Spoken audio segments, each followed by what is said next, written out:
श्रीमद् भागवत कथा एवं श्री राम कथा की अमृत वर्षा के लिए भागवत किंकर पूज्य श्री हर्षित कृष्ण जी के YouTube चैनल को सब्सक्राइब करें।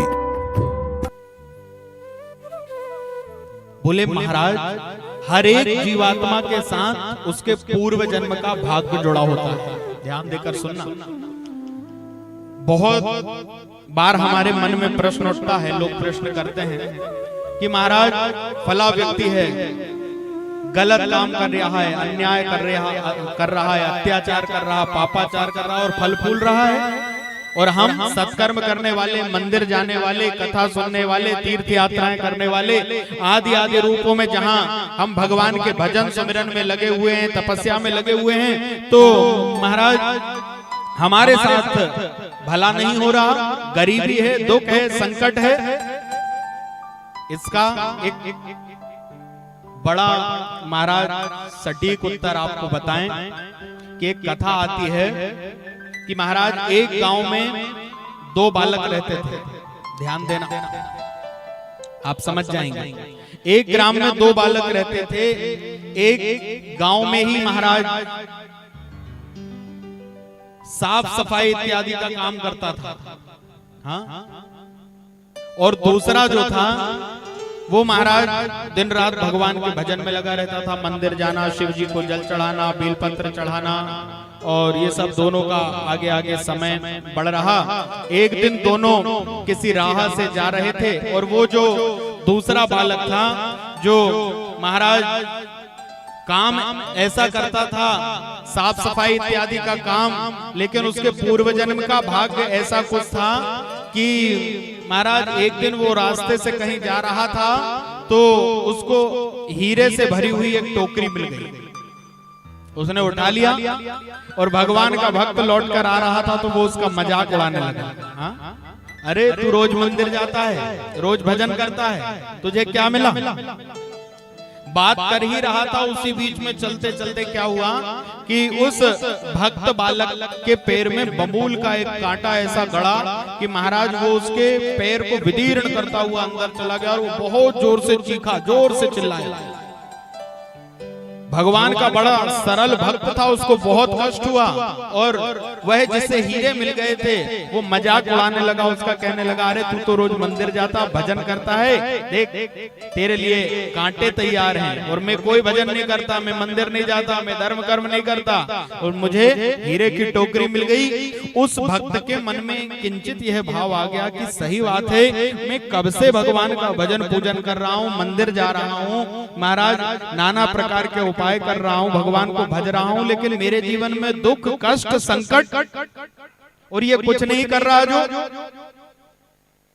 कुछ नहीं कर रहा, जो वो फल फूल रहा है, उसको हीरे मिल गए, मेरा मजाक बनाता है। बड़ा रोने लगा भक्त। उस समय भगवान ने सोचा कि अब जाकर के इसे संभालना पड़ेगा, और भगवान उसके सामने आ गए। महाराज भगवान सामने आ गए, जैसे ही दर्शन दिए ठाकुर जी ने तो गदगद हो गया, और भगवान कहने लगे कि भैया तेरा और उसका दोनों का पूर्व जन्म का, महाराज पूर्व जन्म का जो रहस्य है वो तू समझ नहीं पाया, तेरे मन में दुख हो गया, तू मेरी पूजन करने आता है, मेरे मंदिर में आता है, तेरे पूर्व जन्म के इतने पाप थे, इतने पाप थे कि उन पापों के फलस्वरूप तुझे महाराज, उन पापों के कारण तुझे इस जन्म में सूल मिलना था, सूल के द्वारा तू भेदा जाता, और इतने अपार कष्ट तुझे होते कि महाराज तेरे शरीर में अनेक प्रकार के रोग, राई, कष्ट और बहुत बड़े बड़े विघ्नों से तू घिरता, बहुत कष्ट पाता, लेकिन इस जन्म में शुरू से तू पूजन में लग गया, शुरू से तू महाराज भक्ति में लग गया, तो धीरे धीरे तेरे पाप कटते चले गए, और आज तुझे जो कांटा गड़ा है ना, वो महाराज तूने इतने सत्कर्म और पुण्य कर्म इस जन्म में कर लिए कि वो सूल तेरे लिए कांटा बन के हो गया। हाँ, कांटा गड़ गया, और वह जो सूल की तुझे महाराज सूली पर चढ़ना था, वह वेदना अब तुझे नहीं सहनी पड़ेगी, और तेरे पाप कर्म भी समाप्त हो गए। आने वाले समय में जैसे ही तेरे पूरे पाप कर्म हट जाएंगे और पुण्य कर्मों का जब फल मिलेगा तो तू राजा के समान सुख पाएगा। बहुत जल्दी वो समय आने वाला है। और ये जो है, इसने पूर्व जन्म में बहुत पुण्य इकट्ठे कर रखे थे, तो उन पुण्यों का फल ये अभी भोग रहा है। इसको हीरे मिल गए, इसका घर परिवार बन गया, इसने मेरा भजन पूजन नहीं किया फिर भी नए नए सुख पा रहा है। तो बोले इसके पूर्व जन्म के जितने सुकृत थे, पुण्य कर्म थे, उसके कारण इसने सब भोग लिया। लेकिन अब जैसे ही इसके थोड़े से पुण्यों का फल और बचा है, जैसे ही पूरा होगा अचानक जीवन में घटनाएं घटेंगी और इसके बाद इस जन्म में जो पाप कर्म कर रहा है उसकी कटाई शुरू होगी महाराज। इसलिए चिंता मत कर, भविष्य में होने वाला तू राजा है और जो भयंकर वेदनाएं महाराज होने वाली हैं उसको ये सहेगा। बोलो नारायण भगवान की।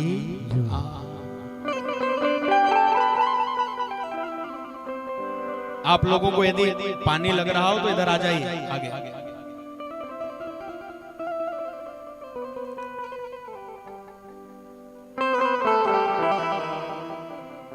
नारायण, तो परमात्मा का न्याय बड़ा विचित्र है, उसे समझने में महाराज हमें कुछ समय लग सकता है।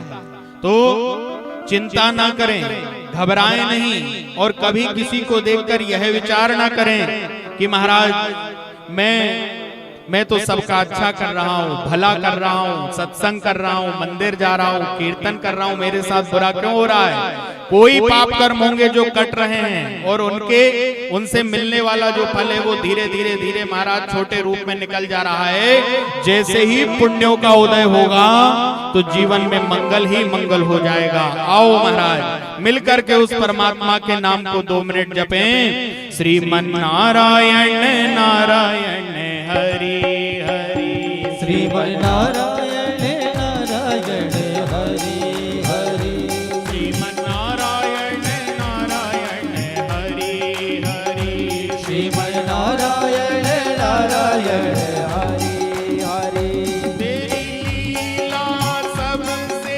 न्यारी न्यारी हरि हरि, तेरी लीला सबसे प्यारी न्यारी हरि हरि, तेरी लीला सबसे न्यारी न्यारी हरि हरि, तेरी लीला सबसे न्यारी न्यारी हरि हरि।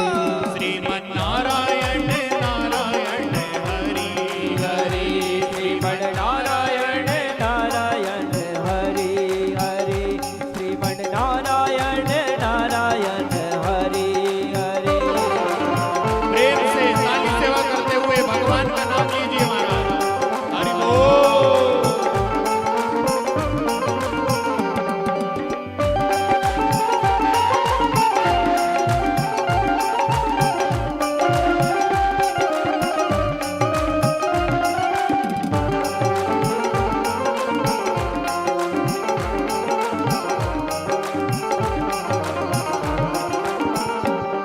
ओ हरि के नाम का पारस जो छूले वो हो जाए सोना, वो हो जाए सोना। 2 अक्षर का नाम हरि है लेकिन बड़ा सलोना, लेकिन बड़ा सलोना। तूने लाखों की विपदा तारी तारे हरे हरे, तूने लाखों की विपदा तारी तारी हरि हरि, श्रीमन नारायण नारायण हरे हरे, श्रीमन नारायण नारायण हरे हरे, श्रीमन नारायण नारायण हरे हरे, श्रीमन नारायण नारायण हरि हरि, भगवन नारायण नारायण हरे हरे, भगवान नारायण नारायण हरि हरि, श्रीमन नारायण नारायण हरे हरे, श्रीमन नारायण नारायण हरे हरे, श्रीमन नारायण नारायण हरे हरे, श्रीमन नारायण नारायण हरे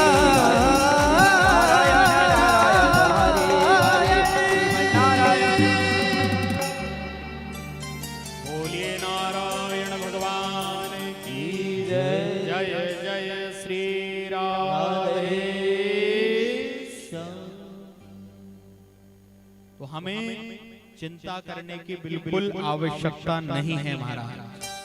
हम अपनी भक्ति मार्ग पर आगे बढ़ते रहें और जब हमारी भक्ति फलीभूत होगी ना, तो ये मान के चलना कि जब आप परमात्मा से जीवात्मा का मिलन होने वाला रहता है, उसके पहले भयंकर कठिन परीक्षाएं शुरू हो जाती हैं, बहुत कठिन।